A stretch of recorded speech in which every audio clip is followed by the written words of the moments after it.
What's up, everyone, and welcome to Metalcore Nerds. I'm Sean Mott, your host, and with me again for the Falcon and Winter Soldier After Show, Billy Sweet. Hello What's up? there. What's going on, dude? Hello there, a little Obi-Wan there. Hello there. Hell yeah, how's your week going? Going good, dude. Just hanging out in Vegas. I know the background's a little different, so I'm staying with my homies out here in Las Vegas with my friend Matt and Alana, and just Hell yeah. kicking it, dude. Just fucking kicking it. Hell yeah, I appreciate you taking out time in your Vegascation to join us in this after show. Dude, of course. And this episode is gonna be is a good one. So Oh, yeah, 100%. So, if you're new to Metalcore Nerds, this is a podcast where I take people from the metalcore heavy music community and I bring them together with me to talk about something nerd pop culture based. If you are new to the podcast, please subscribe on Apple Podcasts or subscribe on YouTube, whether you're watching this or listening.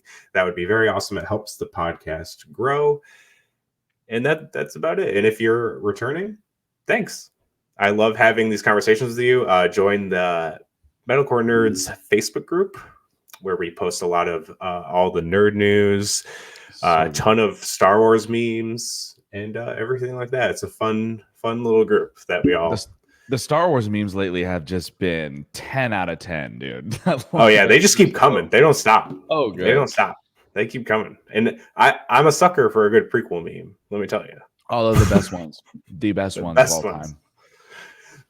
So this is Falcon Winter Soldier episode 3, titled Power Broker. So I guess it's pretty hard to talk about this one without spoilers. So I think we can just hop into this one. So spoiler warning for anyone who hasn't seen Falcon the Winter Soldier episode 3. We are about to break the episode down, talk about all the Easter eggs, and give our thoughts to what happened in this episode. So it starts off with a global repatriation group commercial. Almost kind of gave me a flashback to WandaVision in a little bit with the commercial style and everything. But pretty much this is the group that has been helping people who have come back from the blip if they, get back into their job, get back into their homes, get back to have their life be normal. And I do love how this transitions right into seeing the logo on a truck and John Walker blasting out of it with Battlestar and his crew to go and interrogate someone about the Flag Smashers. But he does say, he's like, don't give them room to breathe, which saying that with cops, obviously this is very intentional. We talked about this. Obviously this show is facing a lot of issues that are very prevalent in our society, especially in this past year. So obviously this just adds to it. He goes in and tries to he has to have Battlestar translate for him because this guy, you find out later that he does speak English, but he doesn't even have the respect to talk to him in English at first. Right. And they're trying to find out where the Flag Smashers are. Obviously, you can see that John Walker is pretty desperate at this point.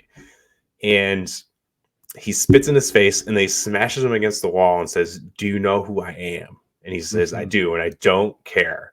Which it's kind of previewing what might happen by the end of the series of him going batshit fucking crazy, which probably will happen. But what did you think of this little interaction with the new Cap? Just makes me hate him even more. It sucks because it sucks because I read that Wyatt Russell is getting death threats. That's so shitty. I hate that. So shitty. I would I don't like his character, but Wyatt Russell is doing a great job. But that's the point, the point is for us to not like his character. It's like Jack Gleason from Game of Thrones. He played Joffrey. It's like that dude quit acting because he got so much hate for his character. And it's like Wyatt Russell is getting so much hate for his character, literally getting death threats. And I'm like, well, obviously he's doing a great job, but he barely, even in the first episode, just his appearance, people were like, nah, fuck this guy already. I'm like, oh man, dude, calm down. Pretty rough. But I mean, but as a character, you're not supposed to like him. So he's doing exactly what he's supposed to do. So I don't like John Walker. I don't like what he's about. And I'm going to feel that way until otherwise. So in this particular scene, when he got spat on, I was like, haha, That's what you get, bitch. Do you know who I am? And it's like, man, shut the fuck up, man. I thought honestly, I was just like, I hate him. I would probably spit in his face too. I hate him. I hate him.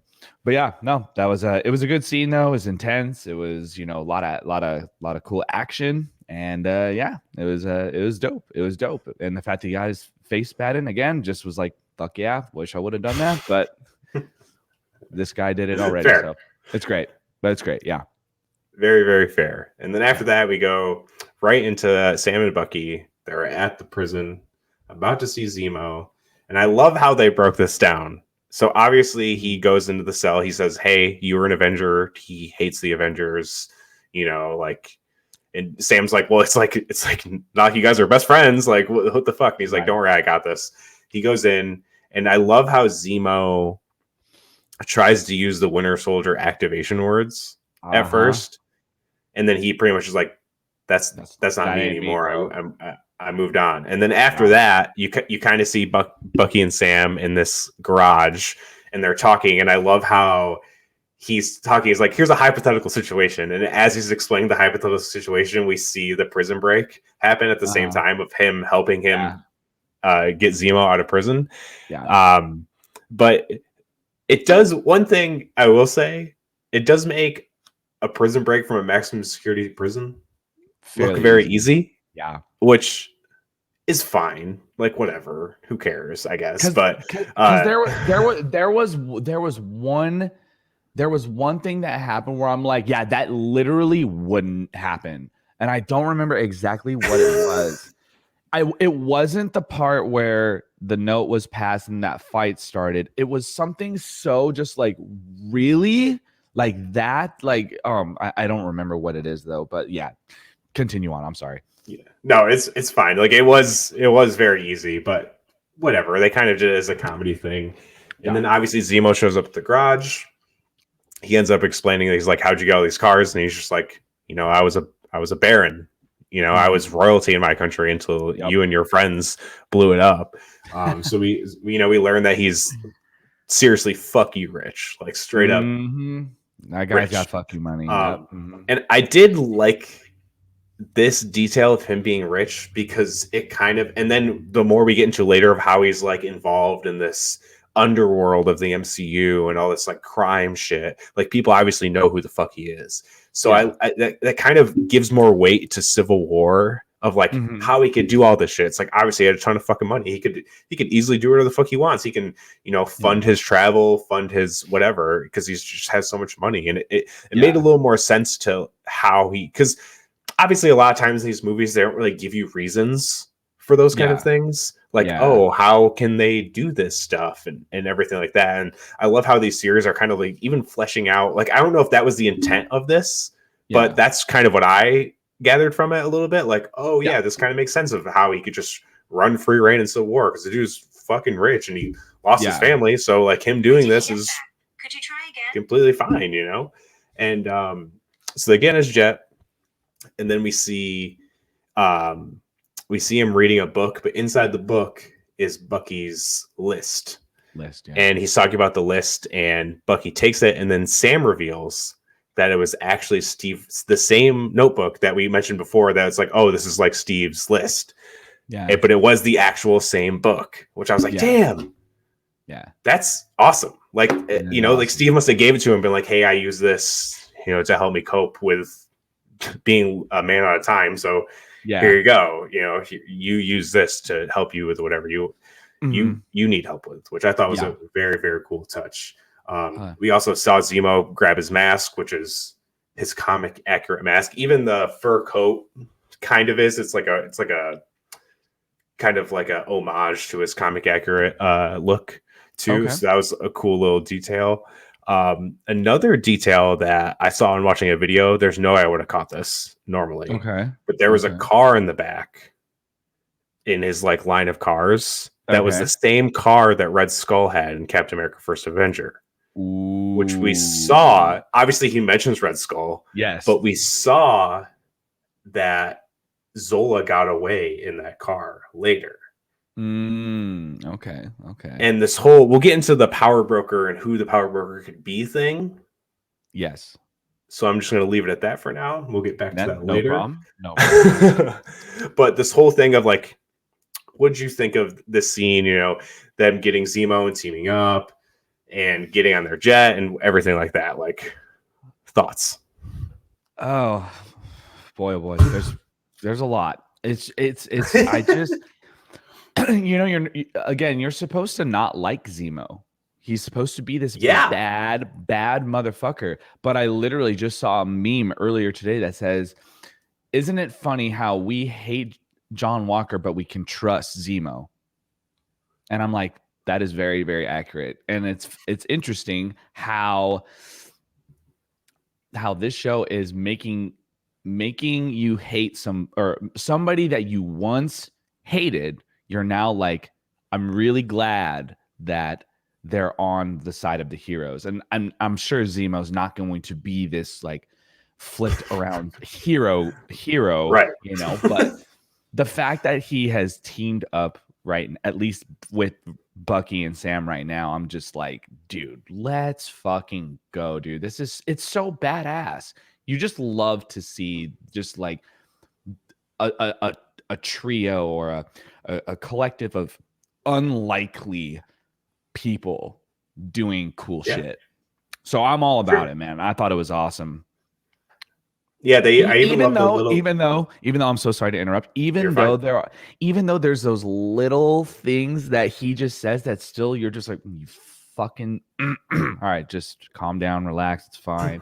You know, like I know he was trying to push Bucky's buttons when they were on that plane real quick, like when he was reading out of the notebook, he was like pushing his buttons a little bit, and that was pissing me off a little bit, but that's Zemo. That's who he is. That's what he does. So, you know, I still like you want to not like him, but you're just like, but at the same time, they kind of need him. So, and they definitely do need him. That's the only reason he's around, for sure. Exactly. That's it's like a means to an end in a way, because you know that they need him to figure out this whole situation.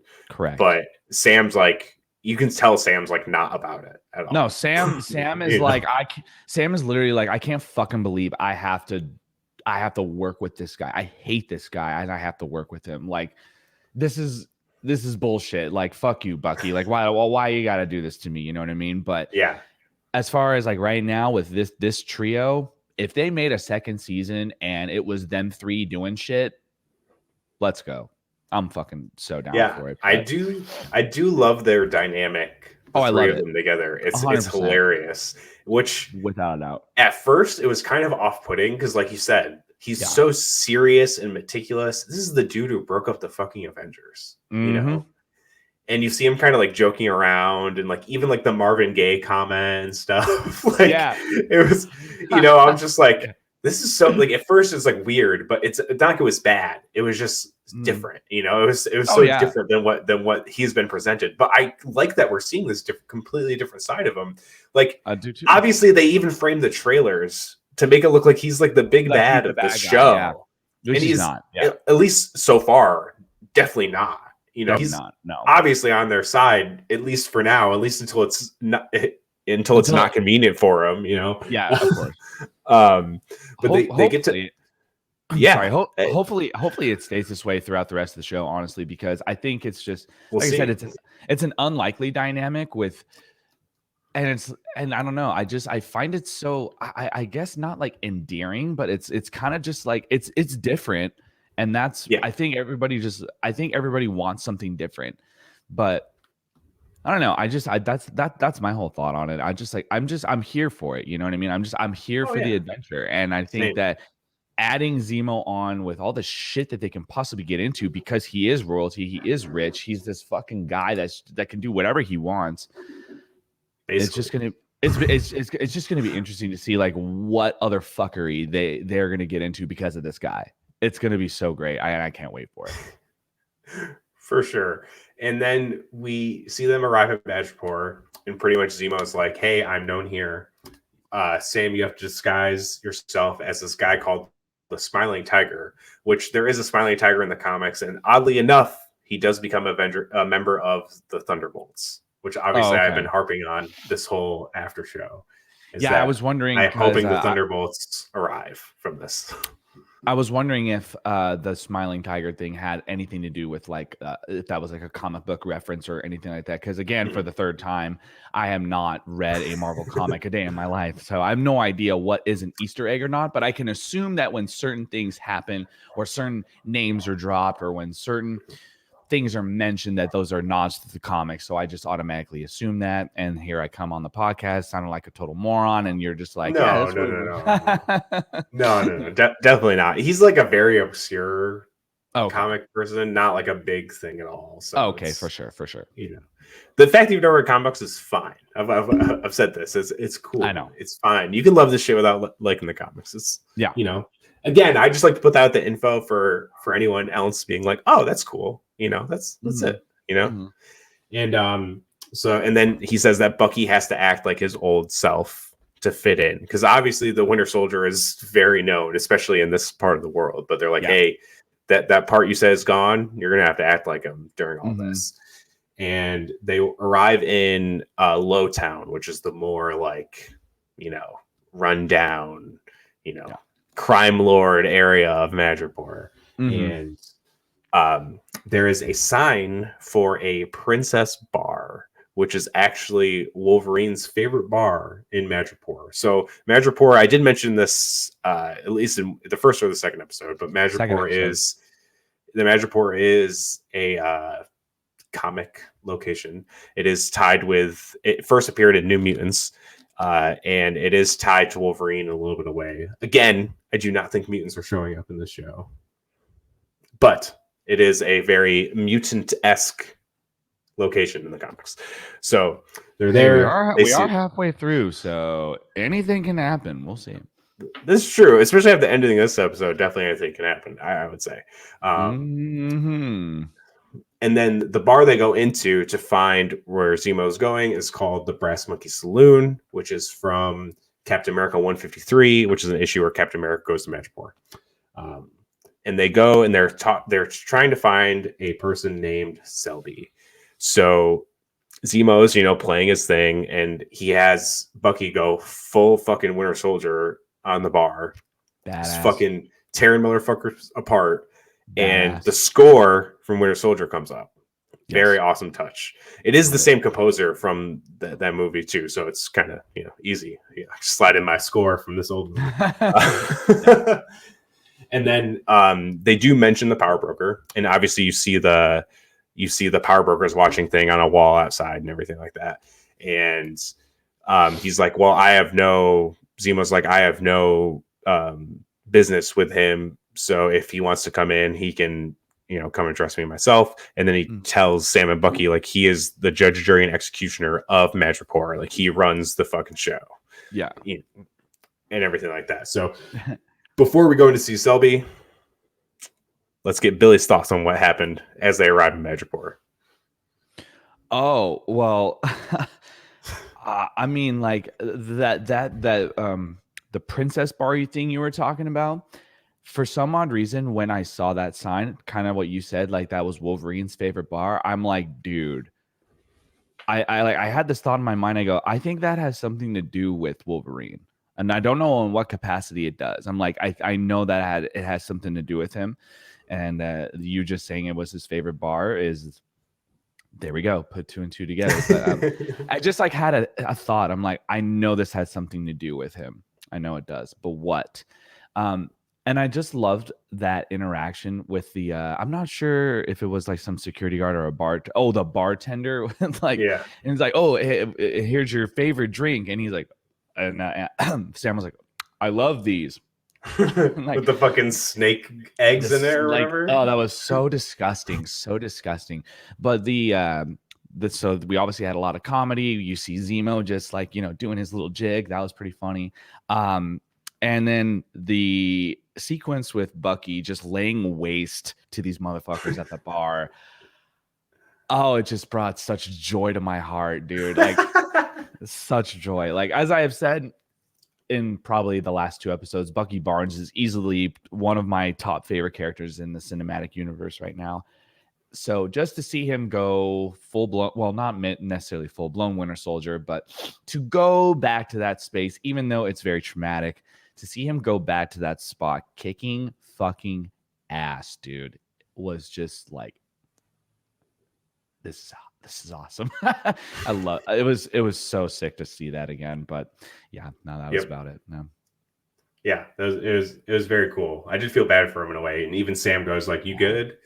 And obviously they go and meet Selby, and Zemo offers to trade the Winter Soldier for info on the Super Soldier Serum, and she reveals that Dr. Nagel has been crafting the Super Soldier Serum for the Power Broker. So Dr. Nagel is a character in the comics. So Dr. Nagel is part of Project Rebirth, which is prevalent in the Isaiah Bradley miniseries, The Red, White, and the Black. So he's the one who actually tests on all the African-American subjects, and Isaiah Bradley being the one. Obviously, it's not the same way of how it went this time. We'll go on later up to like his history in the MCU and everything, but it is, they kind of took it and twisted like how they always do. But we find out that, and then Sam gets a call. Oh my God. During his thing. I wrote in my notes, turn off your phone when you're doing spy shit. No, dude, I know. That was like my first thought is like, who the fuck has their phone on? Well, having your phone on you is one thing, but having it on vibrate or on ring, bro. And I'm just like, this is gonna be fucking bad, dude. I like he was kind of pulling it off at first with like, oh yeah, all that money laundering, and then it was like I am big time. I am big time, and then it's just like, oh my God, dude. And then as Sarah was like mentions his name, and then Selby was like, who's Sam? And it's like, damn it, dude, they were that close, you know. But intense. Obviously, that scene had a lot of tension in it, though. That was some powerful shit. Oh yeah, for sure. And then obviously, like you mentioned, their covers are blown, and then Selby gets shot, and they obviously fight off the rest of the goons, and they know that this is all going to get pinned on them. And you see the text go out saying there's a bounty for their heads, and the show just goes full fucking John Wick right there. Yes, it does. I'm all about it. And they're running away, and they see some of the people chasing them get sniped out, and then it's revealed to be Sharon Carter. Oh, dude, that was so great. That was so great, dude. Like literally, I was watching it with my buddy Matt, and as soon as she popped on screen, we both were like, dude, fuck yeah. We were so stoked to see her back. Fuck yeah. And then you see her, she goes, oh, wow, isn't this perfect? Because the reason she's in Madripoor is because she's an enemy of the state, because she stole the shield and Sam's gear to save Bucky from Zemo.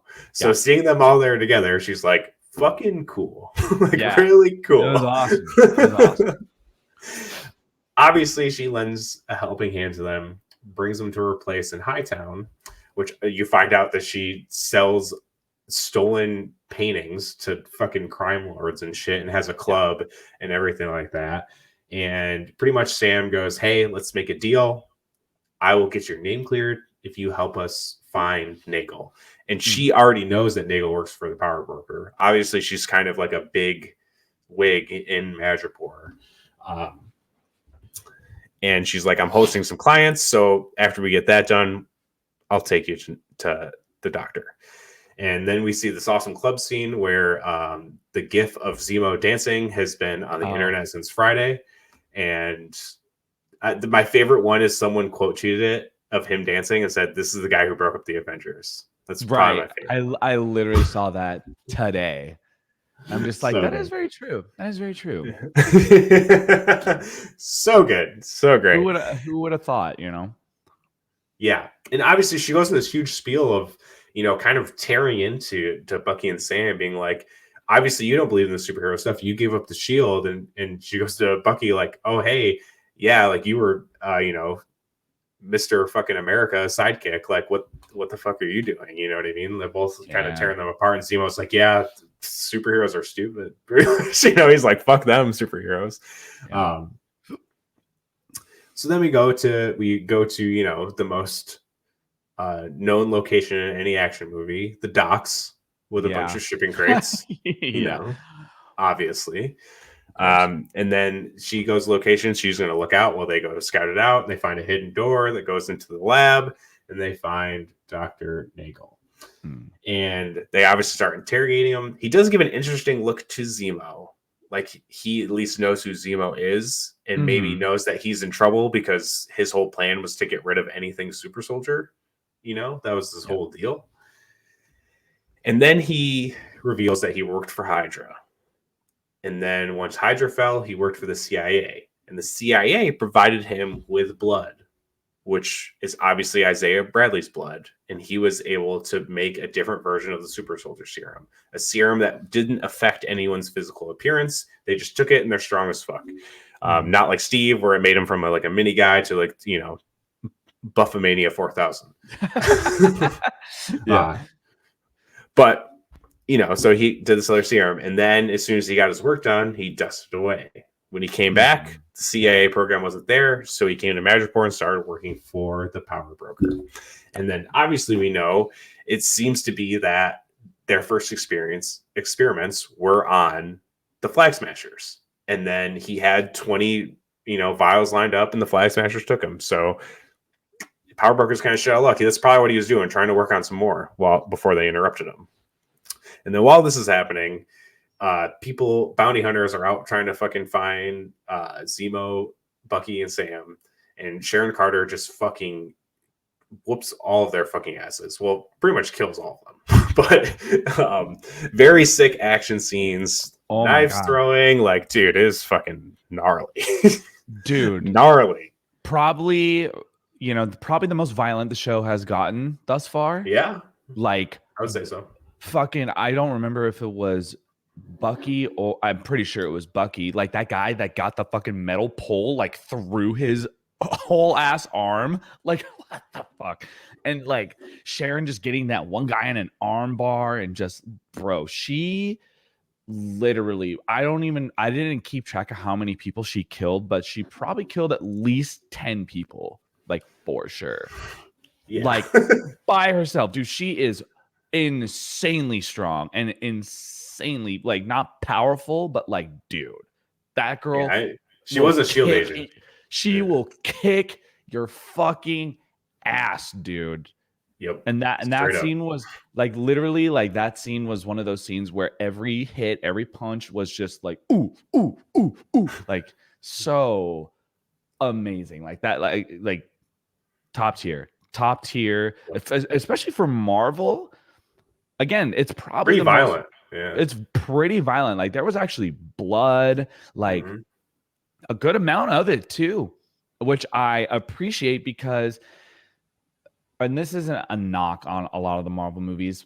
This is just like a really stupid small nitpick, but like, for these shows and for the movies being PG-13, like, you can show some blood. I understand you're trying to cater to kids, but like, show just a little bit of blood. And the fact that this show is actually going there, like showing a little bit more blood than it's used to, makes it that much better, at least for me.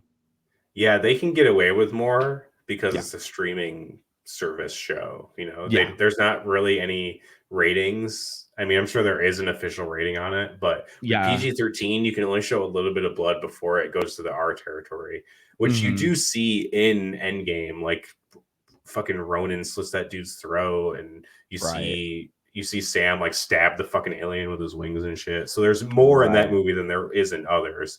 But yeah, they definitely have to like kind of do the cutaway thing, and you can't see the blood and shit like that.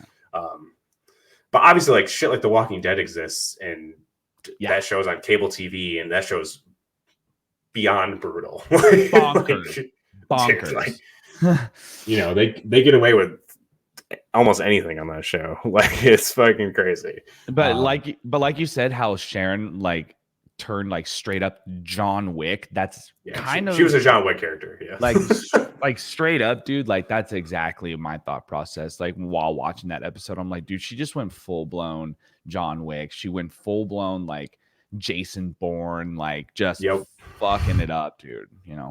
Yeah, great to see. That was awesome. She comes into the laboratory and she's like, we gotta go. Fucking Zemo finds a gun and fucking just murks Nagel right there. You know, And seeing that his evil ways are still here, he's still trying to do his mission.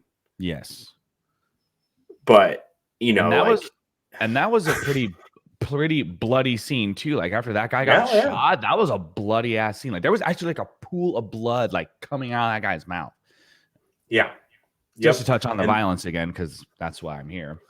But of course. But that was a gnarly scene, dude. So gnarly. Yep, and the gnarly just continues because the lab gets blown the fuck up, and then Sam and Bucky have this fucking argument about which way to go and shoot with each other, and he's like, "It's an action movie," and then we see Zemo put on the mask, fucking explode a pipe, and takes out the last of the bounty hunters, and you kind of think like, oh, he's just peacing out, like he's fucking gone, like he's gone on his own, and then you see him pull around with a car, and I was like, oh, he's still like on team Falcon Winter Soldier here, you know, he's still with them. I was like, okay, cool. Yeah, he didn't is see that coming, but all right, he is a man of his word, and I appreciate that about him.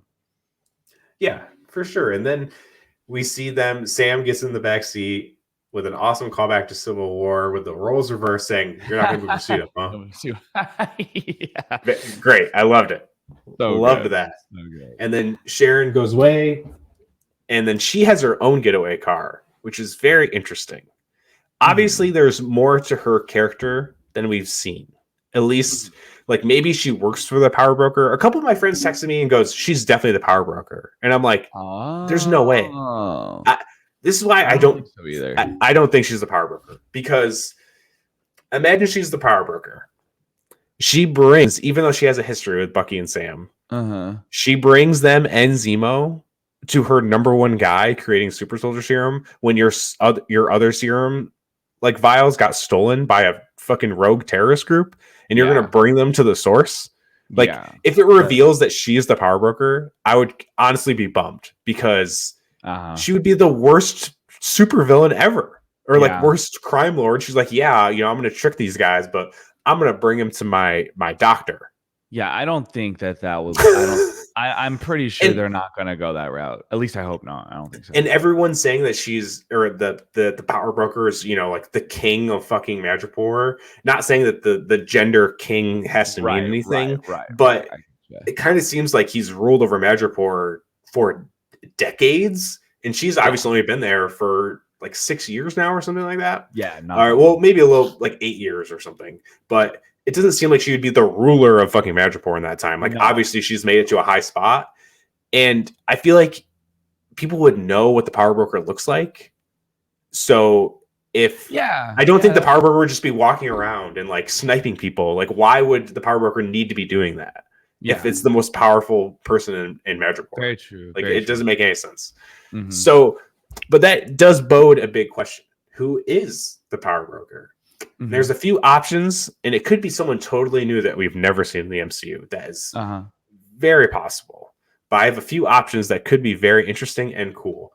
Number one, which I don't think is likely because it kind of doesn't make sense, but Thunderbolt Ross. Obviously, I've harped on the Thunderbolts and him forming his own Avengers run by the government. Now, this would be a weird turn, because it'd be kind of weird that a dude who's Secretary of the State is also a crime lord in a Eastern European country, or like a Southeast Asia country or whatever. That would be kind of odd, but it doesn't mean he doesn't have a relationship with a power broker, which is very possible.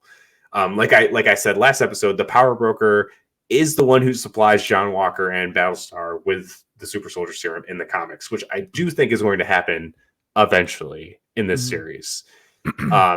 So that's my number one. Number two, how I brought up earlier, it could be Zola. Obviously, we saw him as a full AI computer in Winter Soldier. Yeah. So you can't really fully destroy an AI. I mean, I guess you can if you destroy all the components. But there was a drawing of that you see of him in the first Avenger. And he has like a comic accurate, like he's like a robot, and then his like AI form is in the stomach. So we could see that version of Zola show up, possibly, and he could be that would be wild. The power broker. Or it could be the Mandarin. The Mandarin is showing up, the real Mandarin, not Trevor Slattery, who was the fake Mandarin. The real Mandarin. Like, he's going to be in Shang-Chi, which is coming out later this year. Oh shit! Okay. Like obviously the leader of the 10 Rings could also be the power broker. Okay. Why the fuck not? It's in the same kind of area. Okay. Definitely could be possible. Those are my 3 possibilities I think would be the most interesting. Or it can just be someone the fuck else. Like, I don't fucking know. Yeah, but I don't think it's fucking Sharon Carter. Actually, the power broker could be Mephisto. Could be. Think about that. Is the power broker Mephisto? Is it? It could be. Could possibly be. It could be. There was some cues. Me and my friend were texting about like the whole scene of like kind of how they overlooked a bunch of things, like Zemo killing the doctor and the whole like chase of them being like bounty. And he's like, who did shoot Selby? And I think it kind of has been revealed it was Sharon that did it. Mm-hmm. But she even kind of acts like it wasn't her. And he's like, who shot Selby? And I go, I know who shot Selby. And he goes, who? And I was like, oh, Mephisto. And he's like, that was good. That was good. Those jokes, we're still going to be telling those jokes like for the rest of the time. For years. For years to come. I'm all here for it. So yeah, obviously they go their separate ways. We kind of go into the side story of this episode with the Flag Smashers. Earlier in the episode, we saw Carly visit this character called Donya. And the character is also mentioned by Nagel, saying that Carly hit up Nagel to help save her because she's sick. And it was kind of like her saying goodbye. They don't really explain anything of this other than you do see her holding like a necklace or a bracelet, and it has the pendant of the hand with the world, which I'm guessing is how they got the idea for the Flag Smashers logo that we've seen. Yeah. But it's kind of like a little weird side plot. Yeah. In a way. Yeah, I agree. But I have heard that there was a complete like side plot of this whole show that was cut out because of COVID, because of the research they had to do, that there was something they couldn't make work. So it could have been something like that, maybe. And it's obviously it was like a mother figure to Carly. Yeah, that's what I was about to say. Like, I think it was like a mother type figure to her for sure. Yeah. And it could have been like the inspiration to the Flag Smashers, maybe. Like obviously the little pendant gave the logo, but I hope they kind of explain a little bit more of that. Just a little bit, yeah. Because it was just kind of out of nowhere. Yeah. And then you see her later talking to one of her partners. I don't know the character's name, so forgive me. But I did see the actor post this awesome thread on Twitter. Mm-hmm. I don't know the actor's name either, so I did retweet it. So if anyone follows me on Twitter, they can find it. It's kind of been going around. It kind of went like viral too, but it's him holding the shield, and it's him talking about like his dream of like becoming a superhero and how he's like playing a superhero and how he got to hold the shield on set and stuff. But he is an Asian American actor, so it's like how important it was for like all these cool things for in Asian, especially Asian in the entertainment industry happening, like Stephen Yeun getting nominated for Best Actor, Chloe Zhao getting directed for Best Director and Best Motion Picture, how Shang-Chi is coming out later this year. It's a really, really cool thread, so I would recommend finding that.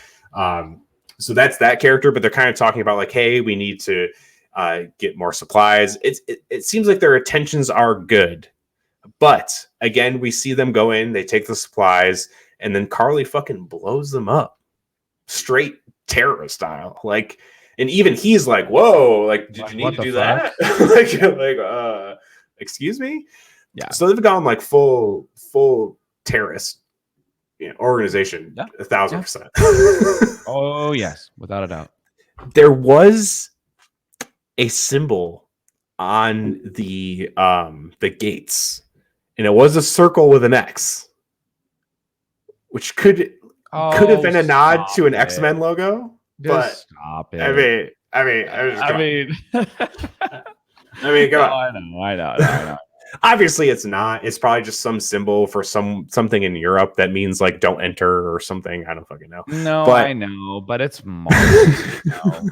I had to say it. Everything's gonna have a double meaning some way, somehow. Yep. We also see John Walker and Hoskins at the jail cell where Zemo was broken out of, and they go, "Oh, Sam and Bucky were here the day he got broken out." Is that right? Like, you don't really think he did that? And he's like, "Well, yeah, I pretty much think they did." And then he kind of says they're going off the grid, which again, he's becoming more and more unhinged as we go along. Mm-hmm.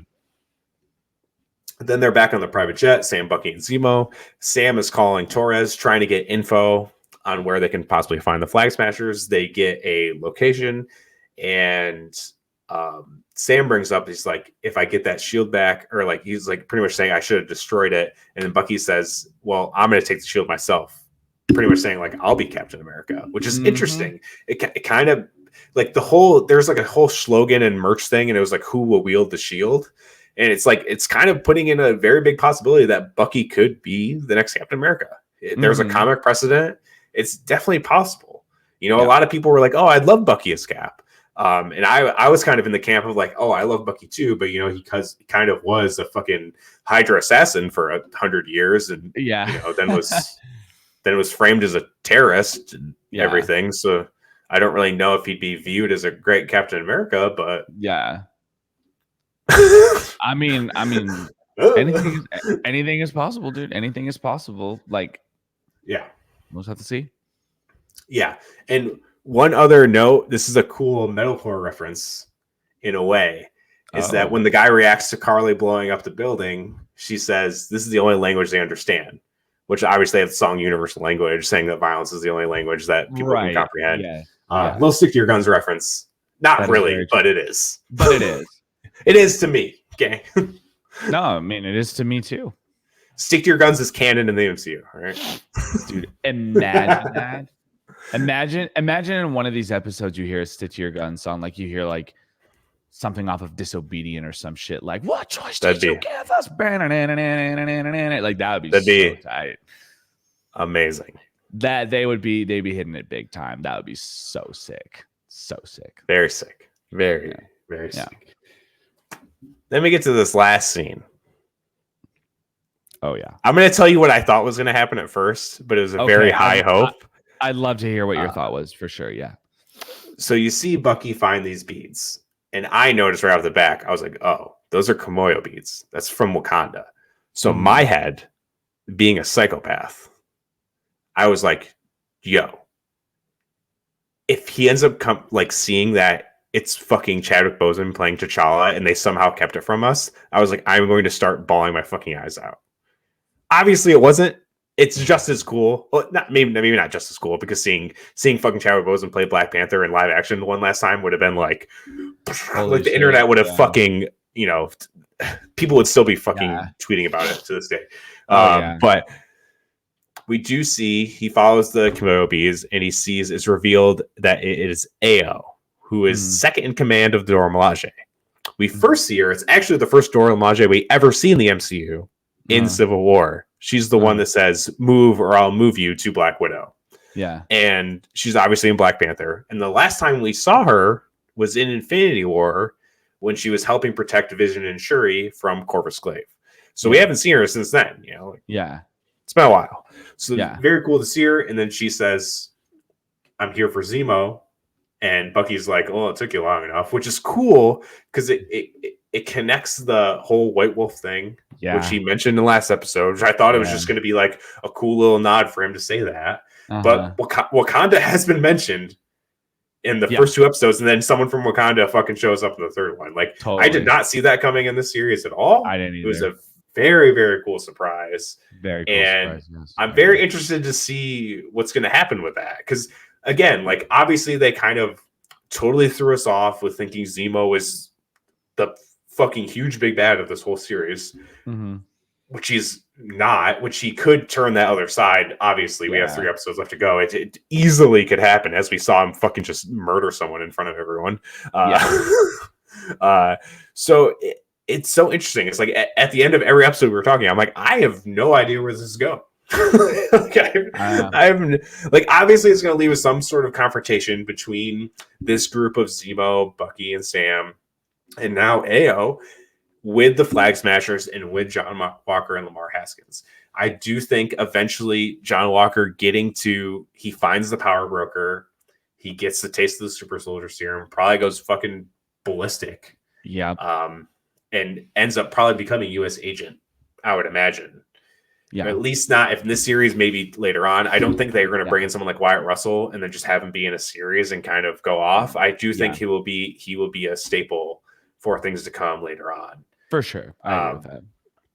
And again, I'm going to go into this fucking Thunderbolts train, Abomination is coming back. Taskmaster and Black Widow, he was a part of the Thunderbolts. Like, Thunderbolt Ross he's obviously a part of the Black Widow movie, and he's probably going to be a part of She-Hulk if Abomination is involved.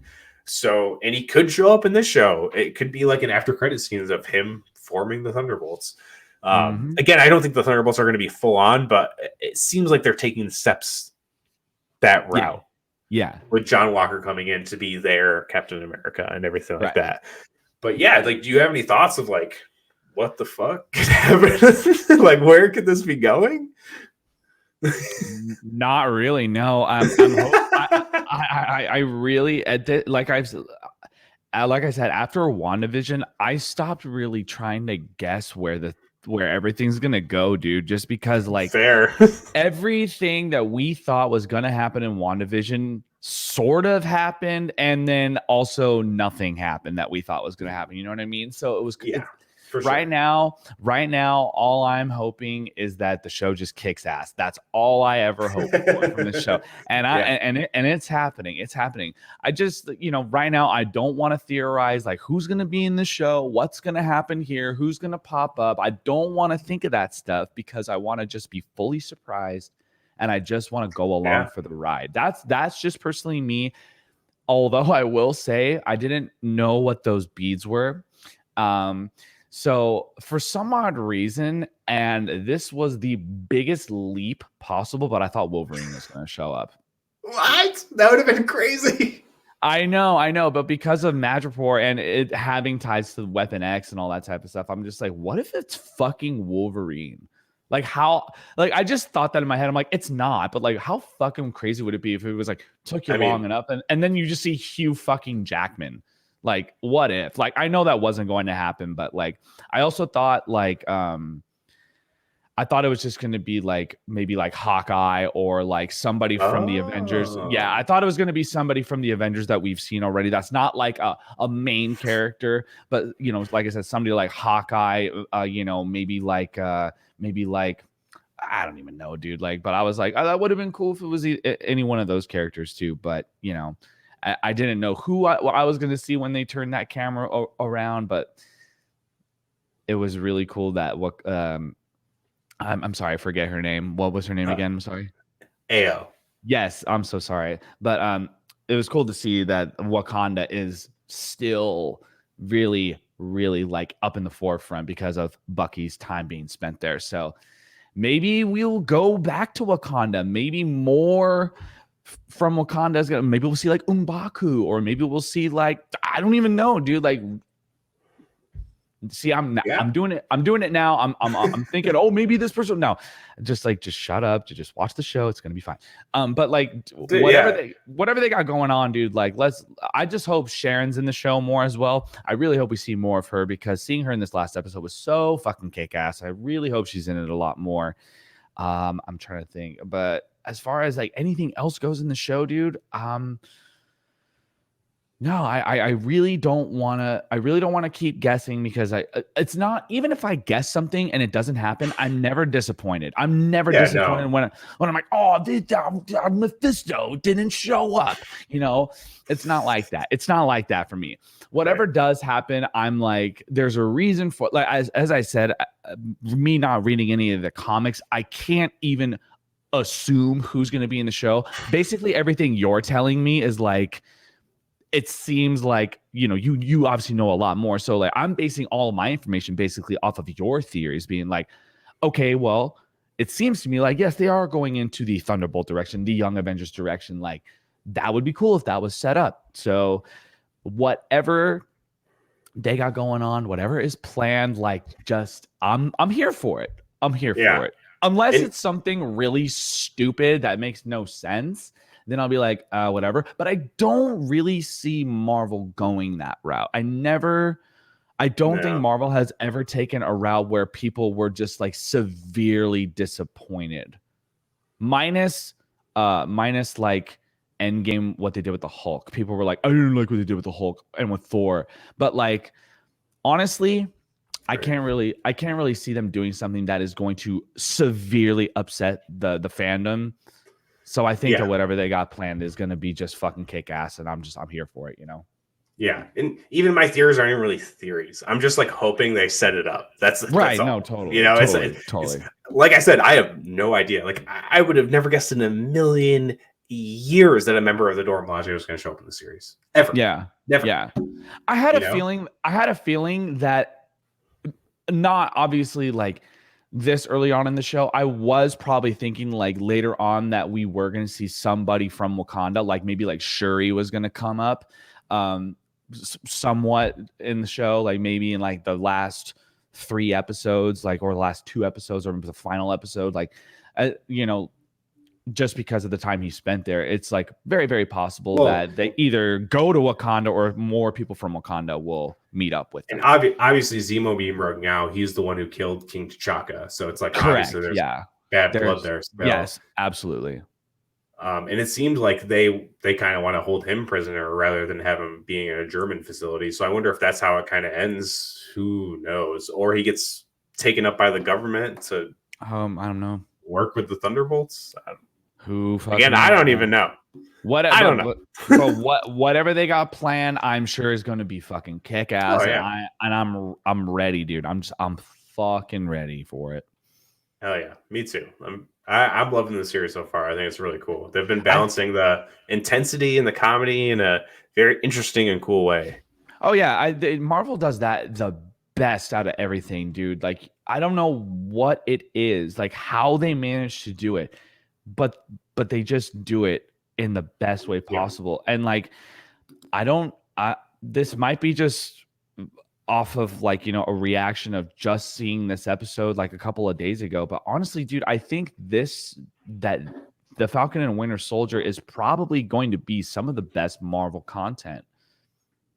I mean, that's just kind of, I think I'm kind of biased just because I love Bucky so much, but and it's like recency bias too. You know, it's like almost like every Marvel movie you see, sometimes you're like, oh, that's one of my favorites, just because you just saw it. You know, and you're like stoked. No. You're like, No, it's true. Like after I watch certain Marvel movies, I'm just like, God, that there's a reason why this one is the best one. And then I watch another one, I'm like, nope, that one's the best one. Nope, that one's the best one. But still, in my mind, Captain America: The Winter Soldier, that's not an Avengers movie, is the best Marvel Cinematic Universe film.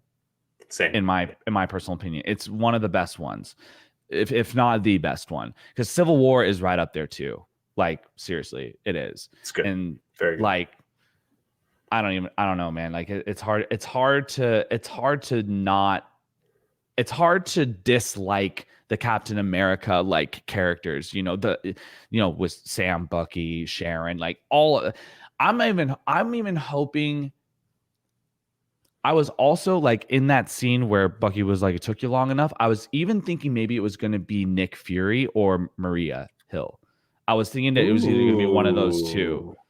But obviously, I don't think that would have been, at least maybe not Nick Fury because he's like in space. But I was thinking that at least it maybe would have been somebody from S.H.I.E.L.D. But like, or imagine if it was another Skrull.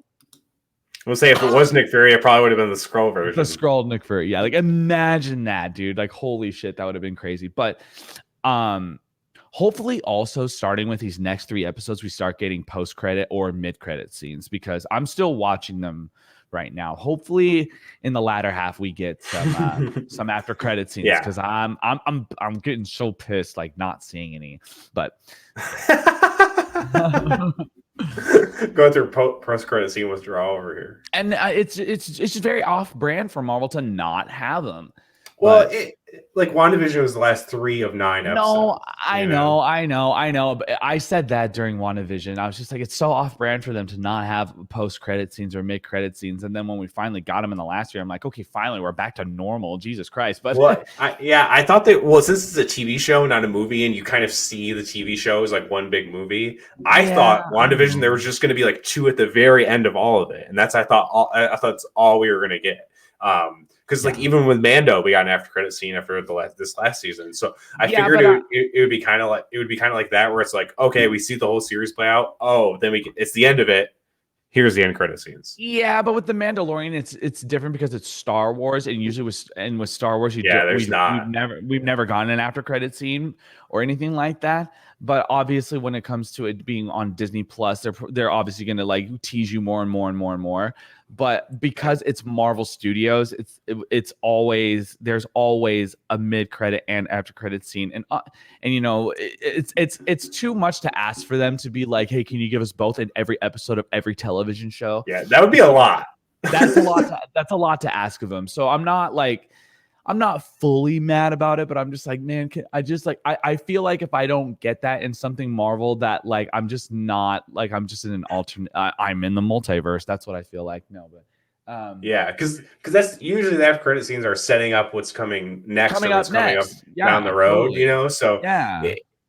Even the WandaVision stuff, it's not what's coming up next. They set up 2 movies that are coming. One's a year from now, and one's like a year and a half from now. You know what I mean? So it's like, yeah, correct. They're even setting up farther than exactly than usual. So yeah, I will be interested to see what the after credit scenes end up being. In WandaVision, they made a little more sense because they helped move the plot forward, but it was also shorter episodes, so it was like a little tease to bring us to the next episode.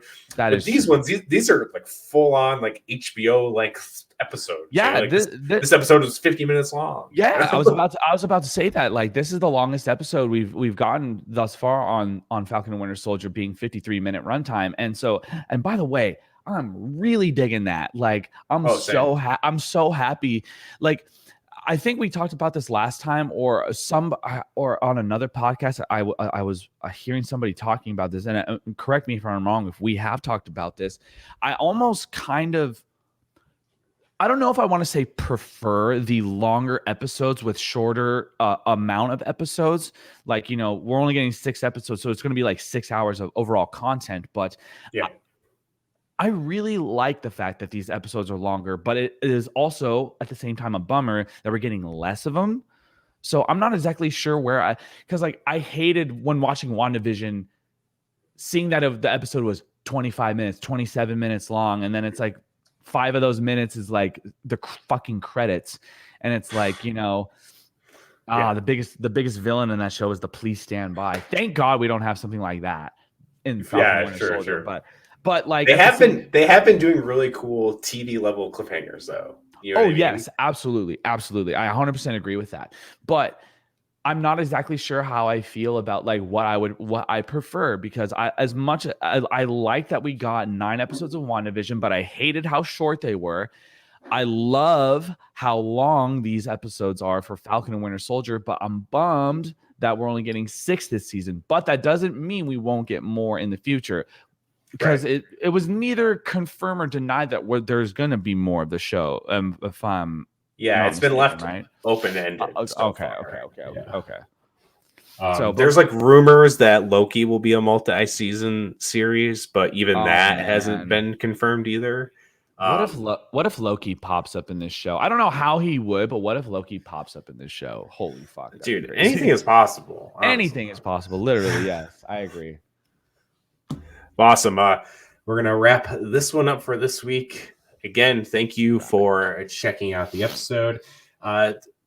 Put your theories in the comments, or hit us up on Twitter or Facebook. Let us know what you think might happen, what you think might show up.